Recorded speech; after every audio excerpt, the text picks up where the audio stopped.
Ladies and gentlemen, welcome back to another episode of The Walk Around. Grab your popcorn, get some drinks, and enjoy the show.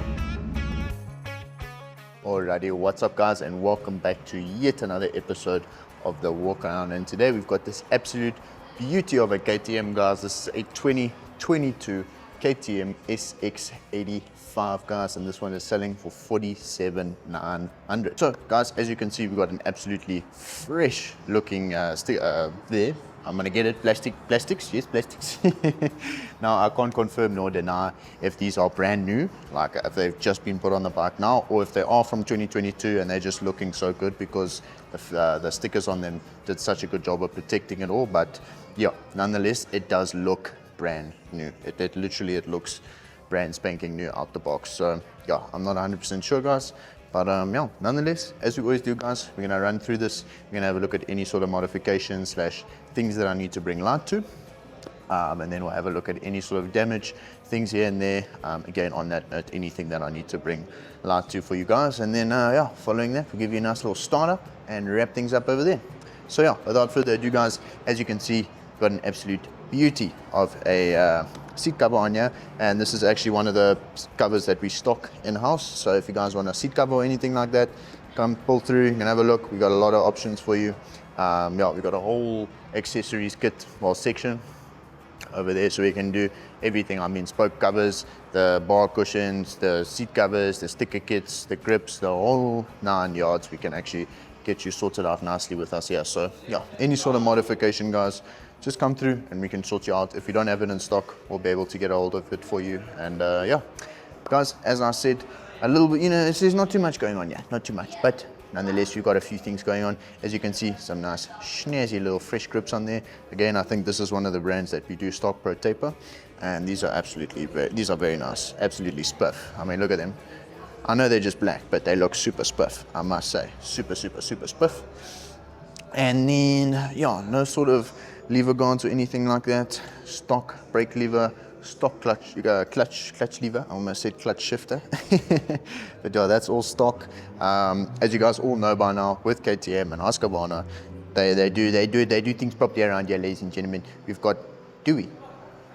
I've been betrayed. I've been absolutely betrayed. But it's fine, it makes sense. It makes sense. We don't need Brembo calipers on an 85cc, but 9 out of 10 times, Husqvarna, KTM, you've got your Brembo calipers, steel braided lines, front and rear. So yeah, normally we're going to see that on all of the KTMs, but yeah, I understand it's an 85. It doesn't really need that much braking power, but nonetheless, it does have the steel braided lines, also for your clutch lever as well. So yeah, steel braided lines front to back, very nice to see. Again, yep, here's the steel braided lines at the back. So yeah, just super nice to see. A very, as I always say, it's not something that the average rider like you and me will notice in terms of difference in performance, but yeah, at the end of the day, they just last a little bit longer. They're a little bit more resistant to damage, and yeah, they actually just look a little bit nicer overall. And yeah, nothing crazy going on with an exhaust or anything like that. Stock pipe, I'm assuming this is a stock combustion, no sort of FMF branding or anything like that. However, KTM race parts and FMF work very closely together, so chances are, yes, it's not branded, but chances are it's going to give you similar performance in comparison. I'm not going to say with 100% certainty. I'm just saying because they work so closely together that it's very possible that you're going to get a similar outcome, from stock KTM and versus the FMF performance pipes. So yeah, I mean, you'll see even like I don't know if we have one here at the moment. I think this one maybe. Yeah, here we go. So KTM Racing. So KTM Racing, that's normally when they actually work with FMF. Most of the time, if you see like a KTM Racing exhaust, you will see an FMF combustion. But yeah, just to let you guys know. And then, as per usual, WP rear suspension, WP front suspension. Again, just very nice, top of the line stuff, guys. They wouldn't be putting it on the bikes if it wasn't really lacquer stuff. So yeah, super nice to see that. And as I always say, with these KTMs and the Huskies, they're so ready to race. It's in terms of like attachments, modifications, like they do most of it for you. top of the line braking systems, top of the line suspension. They do a good job with their motors, getting them tuned even at stock level. The performance that you're getting out of these things is really, really, it's sufficient. let's just say that. Otherwise, guys, I'm not seeing any other sort of modifications. You've got stock foot peg, stock shifter, stock brake. Obviously, you can have a nice little bar cushion here. I'm not 100% sure if this is stock, but yeah, Pro Taper bar cushion, very nice to see on there. Looks like a brand new chain. That chain is looking super nice, as well as with the sprockets. Chain and sprockets are looking very, very healthy. And then you guys will see that it is carbureted, so it's not fuel injected or anything like that. So very easy to operate, very easy to service. For any of you wondering. In fact, I'm not saying there it is. So for any of those wondering, over here you've got your choke. So when it's nice and cold in the mornings, all you got to do is just pull that choke up. It's going to make that cold start a little bit easier. You've got your idle adjustment pin over there, and then we'll screw, and then this is your fuel tap over there. So just a little bit of chain wax.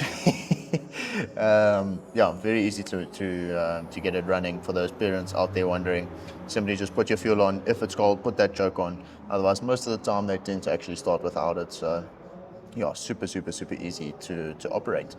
And then guys, I think that's about it. There's nothing else that's really worth me mentioning. I'm just very curious about what these calipers are. There's no branding on it. It's just like a little leaf. But then you've got Brembo stickers on here. Very, very, very interesting. I really want to know what that brand is, because it's up here as well. Let me just show you guys. That little emblem there. So I don't know what it is, but it's the brand of the calipers on here. And again, I'm not seeing any sort of other branding or anything like that. So I've never seen that before. But as I said, guys, steel braided lines. Very, very, very curious as to what that brand is. But nonetheless, guys, it's an absolute beauty of a bike. I'm not seeing any other sort of modifications going on here or there.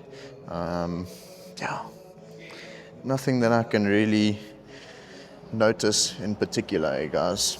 It's actually, there's two sides of the spectrum. There's modded to the roof, very much so performance orientated, and then there's like stock. And I feel like if you can hit the sweet spot in the middle there, it's really good. Because if you go too modified, now you got way too many aftermarket parts, and you got to worry about stuff not working properly. But then you have the fully stock side of things, where it's like it's there, it's prim, it's proper, it's made to work like that. But then you don't have a nice sounding bike, or maybe you want a new different sprocket setup or something like that. You just really, I always say, guys, just be careful when it comes to performance affecting modifications. Just make sure it's getting done by the right people and by the right places, and it's all getting done properly. If you're getting an exhaust, make sure you don't need to adjust for your back pressure or your fuel ratios. If you're getting suspension updates, make sure your front and your rear are balanced. So just be very careful with that, guys, if you do plan on doing any sort of modifications. So with that being said, guys, we're going to jump onto a little bit of damage here and there, and we'll have a look at what improvements can be made and just a few things here and there. Guys, I must say, because it's actually such a nice little freshy of a bike, there's not much to actually look at. The main thing that I'm seeing is this combustion chamber over here. You can see it's taken quite a big ding over there. That was a little bit too. It's taken quite a little bit of a ding over there. Otherwise, it's really, I don't think it's dented to the point where it's going to start affecting your performance, in all honesty, guys. And it actually doesn't look bad per se. It really doesn't look bad at all. But obviously I'm just going to mention that sort of stuff to you. And then you will see on this side up here by the exhaust, just a few scratches up there. I'm not sure if you guys can see that, but just a few scratches on that exhaust. Over here, this is actually just sticker residue that's dirt is stuck to. So there's nothing wrong with this. Just needs a good, nice, proper clean there, and then that'll be off of there. As I said, guys, chain and sprockets, I mean, look at that. Absolutely spiff. Looking very snazzy over there. Obviously we could maybe touch up these foot pegs. However, I was informed that this bike is consignment. So although it's in our shop, it's not our bike. We're selling it on someone else's behalf. So yeah, we're very much so limited in terms of what work we can do on it. It all has to get approved or pre-approved by the owner before we start digging in and getting things looking super, super nice for you guys. And sometimes, yeah, they don't want to do it. So yeah, unfortunately, in these cases, we are kind of powerless. We can make suggestions, but you know, it all comes down to the owner at the end of the day. You will see over here, which I'm very curious. I don't know how that would have happened. That little bit of, I don't know if you guys can see that, but just this little scratch or scuff there. Very, very interested to know how that would have happened, because all of this is in good condition. You know, there's no scuffs on here or anything like that. And then we've got that over there. So very, very curious as to how that happened. This over here, that is purely just from the rider's leg rubbing on it, I'm assuming. Otherwise, guys, this is all looking nice and spiff in there. I mean, look at how clean that carb is. It's absolutely spiff. Spiff, spiff, spiff. Rims, 100%, really nothing wrong there. I mean, fairings in pristine condition. Really nothing you have to worry about there. You know, casings on this side are all sharp and looking snazzy. Really, guys, it's in very, very, very good condition. You know, a little bit of rust here and there. Not really, actually, just maybe one place on the foot pegs. Fortunately, as I said, not much that we can do about that. But yeah, nonetheless, guys, this thing is actually just super, super, super clean. Alrighty, let's get this thing started. And I'm just going to put the choke on because it is actually very cold where we are. So choke on, and then I can't actually see here.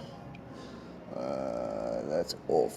Okay, so off is up like that, on is pointing down. Now, I think that's actually been put the wrong way. I think it actually needs to be sitting the other way around. All right, let's have a look. Yeah, is it going to start on the stand, or am I going to have to take it off? Come on, one kick.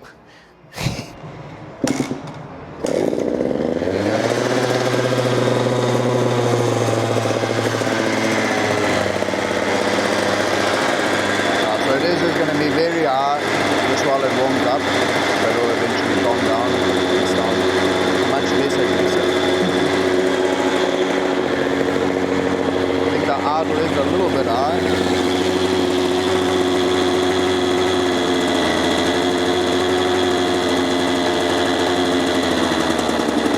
There we go.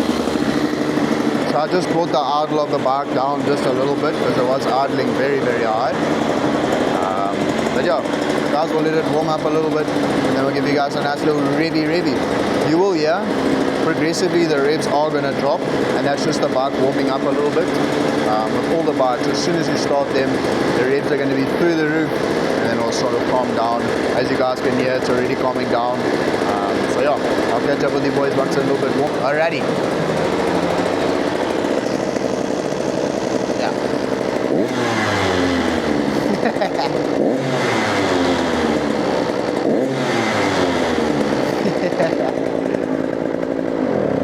Absolutely nothing like a two-banger, ladies and gentlemen. Yes, I love two-bangers, eh? They sound so lovely. They sound so lovely. I'm definitely going to have to get one. I mean, I just like, the side note, yeah, a quick one. How can anyone choose a silent electric bike over this? I mean, it's just, no. Two-stroke is the fastest way to a man's heart, ladies and gentlemen. Quick action throttle tube. Could be a quick action throttle tube in here, guys. So that's not a lot of throttle travel whatsoever. Again, very, very nice, guys. That's it from me today. If you have any sort of questions, just drop them down there in the comment section below, and I'll get back to you as soon as possible. Otherwise, guys, that's it from me today, and I'll catch you guys all in the next episode. Peace.